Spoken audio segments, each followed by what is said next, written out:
Hello दोस्तों, good morning. स्वागत है एक बार फिर से आप सभी का सलोनी क्वेस्ट में।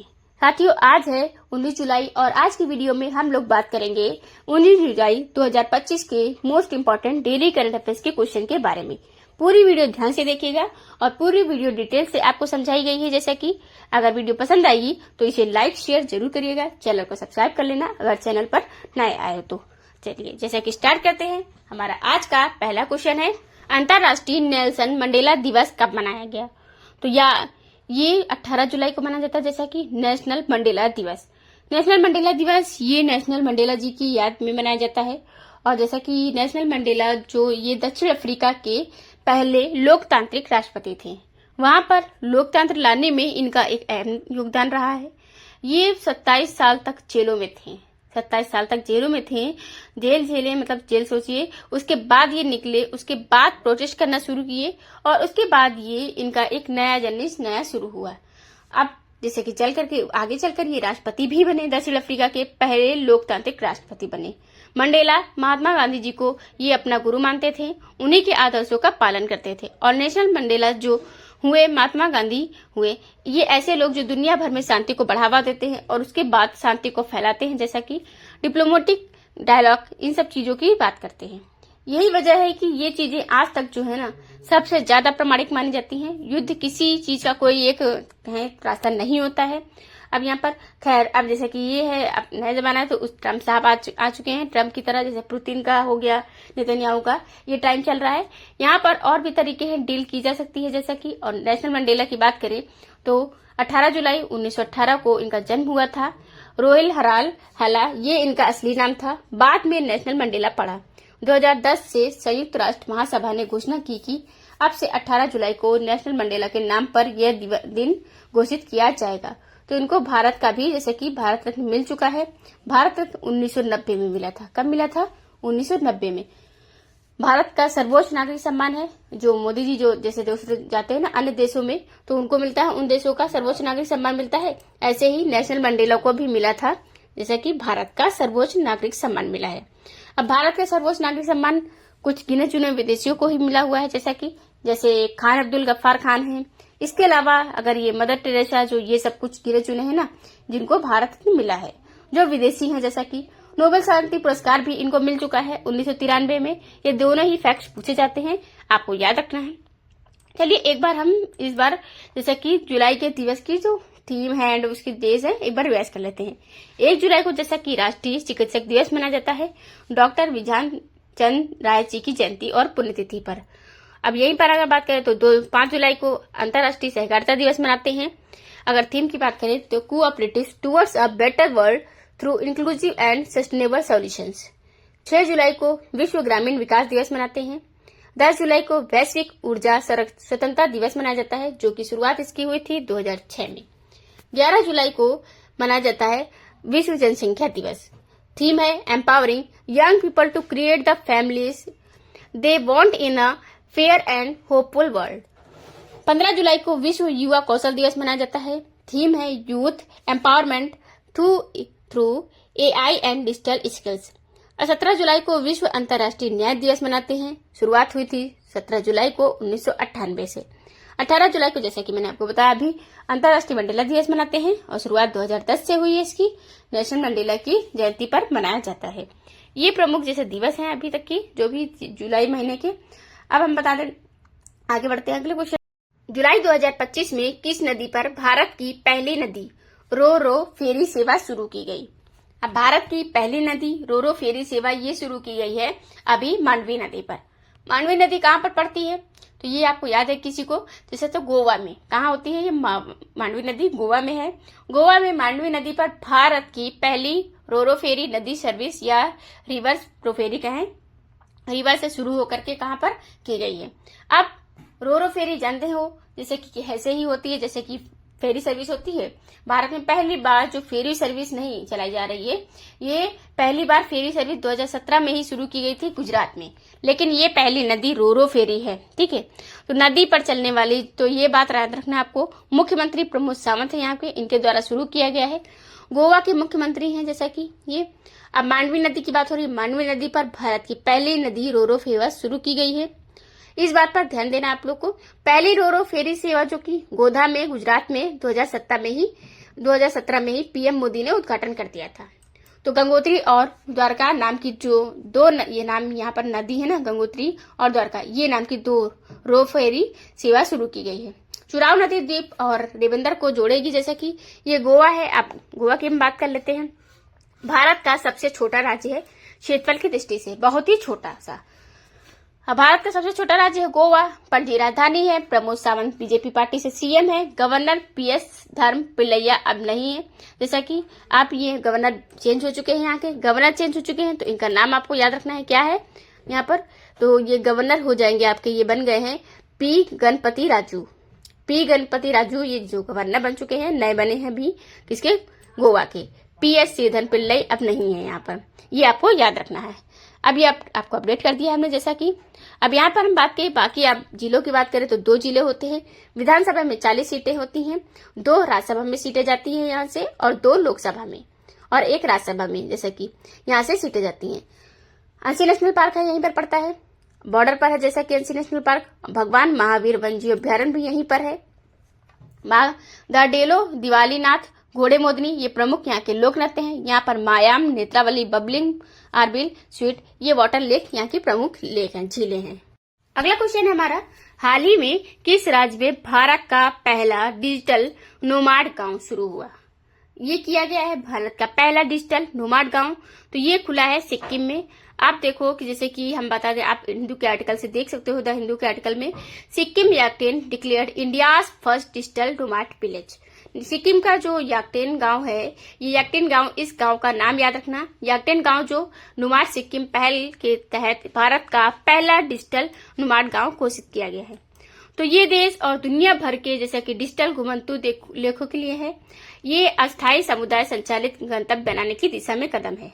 बेसिकली अगर हम बात करें तो सिक्किम भी चाहता है, सिक्किम क्या हर एक राज्य चाहता है कि उस राज्य में टूरिज्म को बढ़ावा मिले, क्योंकि टूरिज्म जो है ना, ये 1 टाइम इन्वेस्टमेंट और लाइफ टाइम एंजॉयमेंट होता है इकोनॉमी के लिए। और दूसरा चीज ये कि टूरिज्म करने के लिए जो कोई आते हैं ना, तो सिर्फ उसी गंतव्य जगह पर नहीं जाते हैं, बल्कि उन जगहों के आसपास चीजों के माध्यम से भी इकोनॉमी में अपना अपना कंट्रीब्यूशन करते हैं।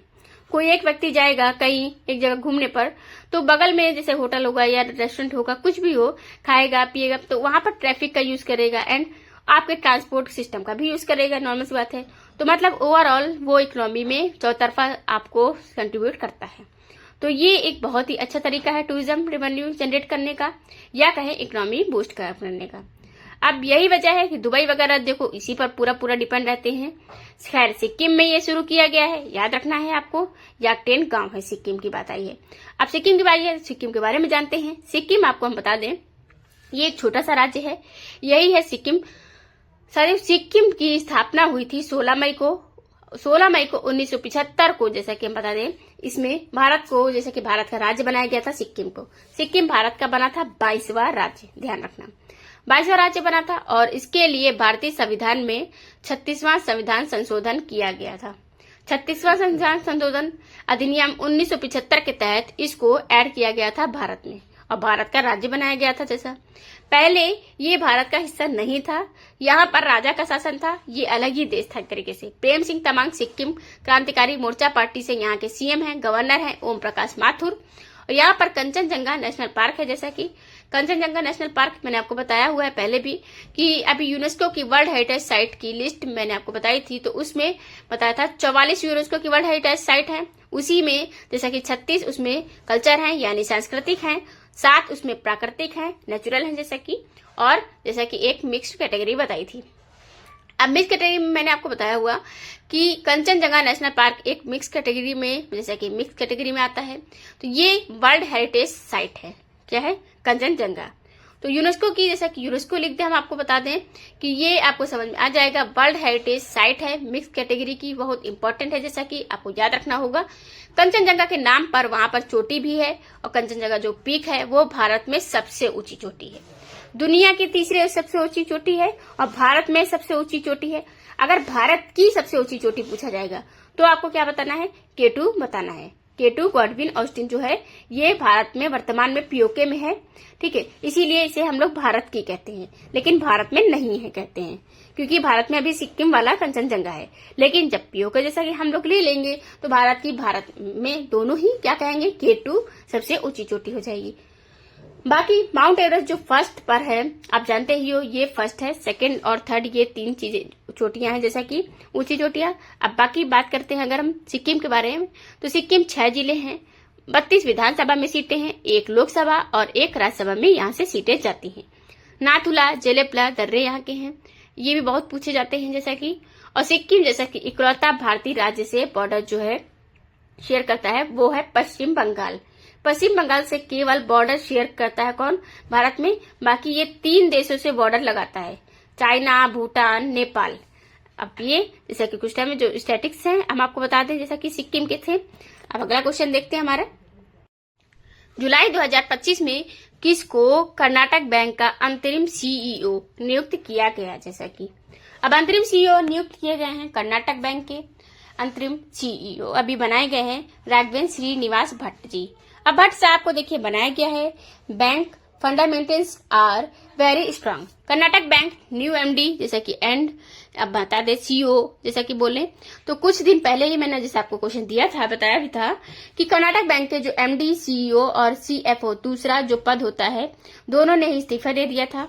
तो उसी टाइम पर ये चर्चा भी हुई थी कि भाई कुछ तो झोल है यहाँ पर, कुछ तो प्रॉब्लम आ रही है, जो भाई जो दो टॉप पर पद वाले हैं जो वो इस्तीफा दे दे, अचानक इस्तीफा दे दिया। तो फिर लगता है ना कि कंपनी में कुछ ना कुछ ऐसा प्रॉब्लम हुआ होगा या कुछ घोटाला किया गया है, इस वजह से उसके जो स्टाफ है प्राइसेस भी गिरने लगे हैं। शेयर होल्डर्स जैसा घबराने लगते हैं उससे वहां के। तो देखिए क्लियरेंस दिया गया है कि बैंक का जो फंडामेंटल बहुत स्ट्रांग है, मतलब लोगों को अपने शेयर होल्डर को थोड़ा सा आश्वासन बनाया जा रहा है कि इसमें कोई दिक्कत नहीं है, रुके रहो भाई, अभी जाओ मत। नए एमडी और सीईओ नियुक्त कर दिए गए हैं जैसा कि, और राघवेंद्र श्रीनिवास भट्ट को अभी फिलहाल अंतरिम नियुक्त किया गया है। अभी मान लो जैसा कि जब नई नियुक्ति हो जाती है ना तो कोई तब इनको हटा दिया जाएगा, कोई परमानेंट नियुक्ति अगर मिल जाता है तो। अभी ये परमानेंट नहीं है जैसा कि, तो इन्हीं को परमानेंट कर दिया जाएगा शायद। तो अब तक जैसे कब तक रहेंगे ये इस पद पर कार्यरत रहेंगे, 3 महीने अस्थायी नियुक्त होने तक के, जब तक कंप्लीट नहीं हो जाता पूरा। तो देखिए 1924 में स्थापना हुई थी कर्नाटक बैंक की, मंगल में, जैसे कि कहाँ पर, बेंगलोर में इसका हेडक्वार्टर है, कर्नाटक में ही, बेंगलुरु नहीं मैंगलोर, ठीक है। तो अब ये अलग शहर है मैंगलोर, यहाँ पर बता दें। अब अगला क्वेश्चन हमारा, हाल ही में राष्ट्रपति द्रौपदी मुर्मू ने किसको कलिंग रत्न पुरस्कार प्रदान किया। कलिंग रत्न पुरस्कार, अब कलिंग रत्न पुरस्कार उड़ीसा सरकार के द्वारा दिया जाने वाला एक प्रतिष्ठित सम्मान होता है। आपकी जैसे कि हम बता दें द्रौपदी मुर्मू जी उड़ीसा से ही रह चुकी हैं, तो इनको बुलाया गया था कलिंग रत्न पुरस्कार देने के लिए। पुरस्कार दिया गया है केंद्रीय मंत्री धर्मेंद्र प्रधान को। धर्मेंद्र प्रधान को आप जानते ही होंगे, पहचानते भी होंगे कहीं ना कहीं। तो धर्मेंद्र प्रधान जी जो कि इनको राष्ट्रपति जी के द्वारा ये पुरस्कार दिया गया है, जो कि देखिए आप जैसा कि हम बता दें आपको, एजुकेशन मिनिस्टर हैं धर्मेंद्र प्रधान जी। इनको उड़ीसा का जैसा कि कौन सा रत्न पुरस्कार दिया गया है, उड़ीसा का कलिंग रत्न पुरस्कार से प्रेसिडेंट मुर्मू जी के द्वारा दिया गया है। क्यों दिया गया है, इनकी शैक्षणिक सुधारों में प्रतिबद्धता और भारतीय भाषाओं को सशक्त बनाने में प्रयासों के लिए। इसके अलावा अदिति सल्ला दास की जयंती पर सल्ला पुरस्कार भी दिया गया। अब सल्ला साहित्य पुरस्कार ये किसको दिया गया है, तो ये उड़ीसा के कहानीकार विजय नायक को दिया गया है। विजय नायक को दिया गया। तो 2 क्वेश्चन एक ही जैसा कि मैंने बता दें, यहाँ पे दोनों को आपको याद रखना है। जैसे कि हम बताएं, आप सल्ला साहित्य पुरस्कार किसे दिया गया है और आपने पढ़ाया नहीं है, जैसे कि ये बता दें, क्योंकि देखिए ये हमने इसी में ऐड कर दिया है दोनों क्वेश्चन को, जैसे कि सल्ला साहित्य पुरस्कार और ये जो हमारा धर्मेंद्र प्रधान जी का। और दिया गया कहाँ पर है, जैसे कि आप जानते हो उड़ीसा में ही दोनों पुरस्कार दिए गए हैं। किसके द्वारा, राष्ट्रपति द्रौपदी मुर्मू जी के द्वारा दिए गए हैं, बस लेने वाले अलग अलग हैं, जैसे कि आप जानते ही हो, ठीक है। तो अब चलिए अगला क्वेश्चन हमारा, जुलाई 2025 में किसको Hindustan Coca Cola beverage HCCB का नया सीईओ नियुक्त किया गया। तो जैसा कि HCCB Hindustan Coca Cola beverage, इसके नए सीईओ बनाए गए हैं अभी वर्तमान में हेमंत रूपानी नियुक्त किए गए हैं हिंदुस्तान कोका कोला बेवरेजेस के सीईओ। अब ये क्या होती है, जैसे कि ये बोतल बनाते हैं, जैसा कि भारत की सबसे बड़ी बोतल निर्माता कंपनी है ये।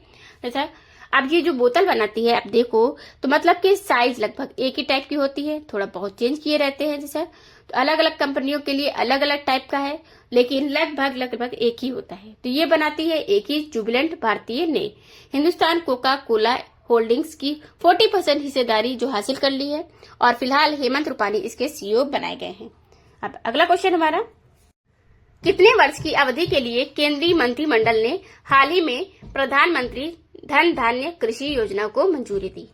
अब कृषि योजना को मंजूरी दे दी है, तो प्रधानमंत्री कृषि धन धान्य योजना ये क्या है, 6 वर्षों के लिए ऐसे जो 100 कृषि मतलब किसान जिले होंगे ना, चुने जाएंगे, जहां पर कृषि का उत्थान करने के लिए सरकार सब्सिडी देगी, सरकार एक्स्ट्रा मदद करेगी, एक्स्ट्रा हेल्प करेगी, और इन 100 जिलों को कृषि ओरिएंटेड जिला बनाया जाएगा। यहाँ पर कृषि से बहुत बड़ी मात्रा में प्रोडक्शन कराया जाएगा। तो जैसे कि 100 स्मार्ट सिटी वाली बात होती थी ना अभी तक, ऐसे अब 100 एग्रीकल्चर सिटी की बात हो रही है। तो वही है 100 कृषि जिले। इसके लिए 36 ऐसी योजनाओं को मर्ज किया गया है, कृषि से संबंधित जो है 36 योजनाओं को मिला करके एक योजना बनाई गई है।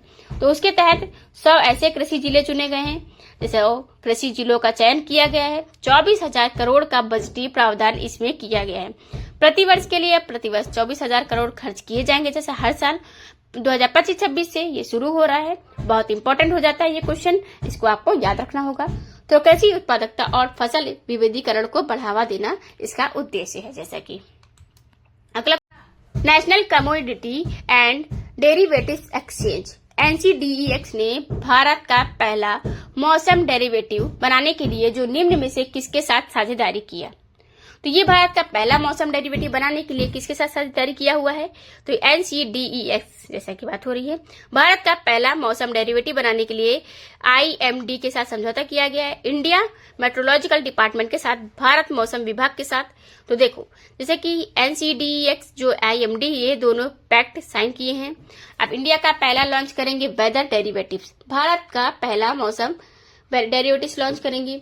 ये आपके सामने हम बता दें, जो इकोनॉमिक टाइम का जैसा कि हम बताएं तो इसमें आर्टिकल में दिया भी था, जलवायु संबंधी जोखिमों से बचाव करने के लिए उपकरण होगा, किसानों के लिए प्रति संवेदनशीलता उद्योग, ये प्रमुख इसके लाभार्थी जैसा कि लाभार्थी होने वाले हैं। अब IMD की अगर बात करें, स्थापना 1875 में हुई थी, नई दिल्ली में इसका हेडक्वार्टर है। अगला क्वेश्चन हमारा, भारत निर्वाचन आयोग ने किसको बिहार के लिए स्वीप आइकन नियुक्त किया? तो भारत के जैसे कि भारत का इनोवेशन कमीशन जो है, बिहार के विधानसभा का चुनाव आने वाला है, उसके लिए स्वीप आइकन नियुक्त किया गया है, जिससे निर्वाचन के प्रति या कहें चुनाव में वोटिंग के प्रति लोगों में अवेयरनेस फैलाई जा सके। तो जो स्वीप आइकन है, ये नीतू चंद्रा और कांत प्रकाश झा को नियुक्त किया गया है। ये दोनों ही फेमस सेलिब्रिटी हैं। इन दोनों का जैसे कि काम ये होगा कि वोटिंग के प्रति लोगों को जागरूक करें, अपने अपने प्लेटफॉर्म के माध्यम से, अपने अपने जो भी बनाते हैं उनके माध्यम से। तो इसलिए किया गया है और अक्सर किया जाता भी है। जैसा कि आप जानते हो, जब भी कोई चुनाव आता है तो किसी न किसी को यूथ आइकन, चुनाव आइकन, इलेक्शन आइकन या स्वीप आइकन ये नियुक्त किया जाता है। तो इलेक्शन कमीशन ऑफ इंडिया ने इन दोनों को नियुक्त किया है। स्वीप का मतलब क्या होता है? Systematic voters education and electoral participation. तो नीतू चंद्रा जो है, ये पटना की मूल निवासी हैं और ये मार्शल आर्टिस्ट भी हैं, शास्त्रीय ये नृत्यांगना भी हैं, खिलाड़ी भी हैं जैसा कि। और कांति प्रकाश झा अगर तो ये भागलपुर बिहार से है, ये भी ग्रामीण से जुड़े हुए हैं। सिनेमाई प्रभाव बिहार में जैसा कि ये मतदाता वर्गों में अच्छी तरह गूंजेगा इनका। ये भी सेलिब्रिटी हैं। 2023 में जब हुआ था कि लोकसभा चुनाव 2024 में हुआ, तो उस टाइम पर 2023 में बिहार में मैथिली ठाकुर को बनाया गया था, क्योंकि ये मैथिली ये गायिका है, लोक गायिका है, तो इनको लोकसभा चुनाव के अवेयरनेस फैलाने के लिए बनाया गया था। अभी इन दोनों को बनाया गया है, जैसा कि याद रहेगा। चलिए इलेक्शन कमीशन ऑफ इंडिया की बात करें तो इलेक्शन कमीशन ऑफ इंडिया भारतीय संविधान में अनुच्छेद 324 में वर्णन किया गया है।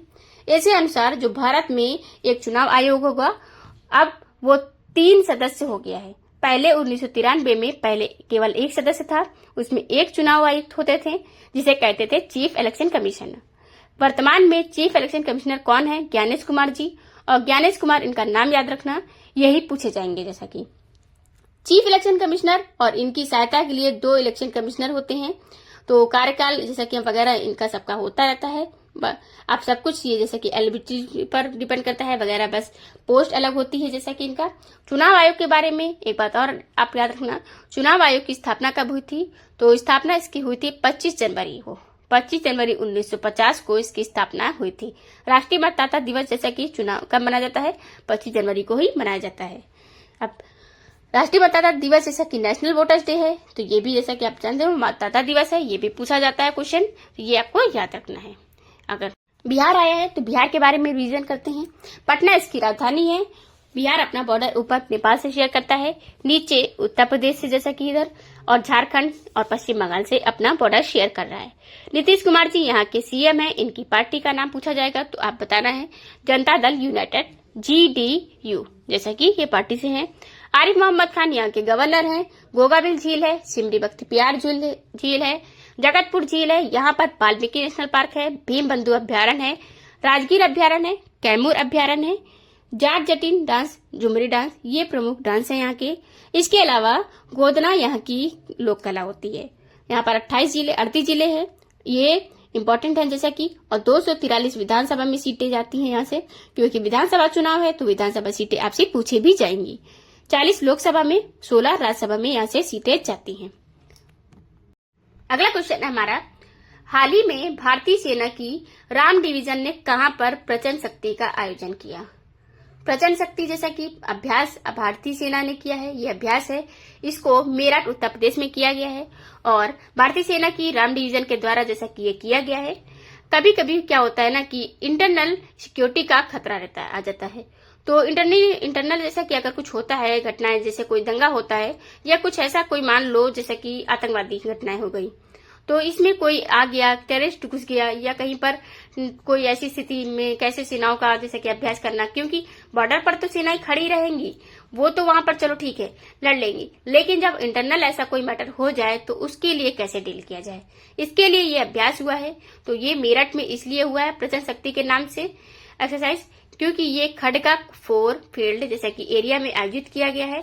इसमें ड्रोन, AI सिस्टम, लाइटिंग और जैसा कि हथियारों का प्रदर्शन किया गया है। इसका उद्देश्य होगा अग्रिम पंक्ति के पैदल सेना की गति, अब शक्ति और उत्तर जीविता को बढ़ावा देना, ये इनका उद्देश्य है। जैसा कि आज का हमारा क्वेश्चन है, जून 2025 के लिए ICC महिला प्लेयर ऑफ द मंथ का अवार्ड किसने जीता? इसका आंसर आपको कमेंट बॉक्स में कमेंट करके बताना है। हेली मैथ्यू ने जीता, स्मृति मंधाना, शेफाली वर्मा या एशले कार्टर ने जीता? किसने जीता ये आपको बताना है। अगला क्वेश्चन हमारा, BITS पिलानी ग्रुप के वर्तमान चांसलर और अध्यक्ष कौन है? नवल टाटा, मुकेश अंबानी, कुमार मंगलम बिरला या आनंद महिंद्रा? इसका भी आंसर आपको कमेंट बॉक्स में कमेंट करके ही बताना है। तो ये थे साथियों आज के टॉप 10 करंट अफेयर्स के क्वेश्चन। आई होप आपको वीडियो पसंद आई होगी। इस वीडियो की PDF आपको जैसे कि हमारे सलोनी क्वेस्ट जैसे कि टेलीग्राम चैनल पर मिल जाएगी। आप सलोनी क्वेस्ट चैनल जो कि टेलीग्राम ग्रुप है इसको ज्वाइन कर लीजिए। टेलीग्राम ग्रुप का जो लिंक है डिस्क्रिप्शन बॉक्स में आपको मिल जाएगा, वहां से आप सलोनी क्वेस्ट सर्च करके ज्वाइन कर सकते हैं। Thank you for the watching.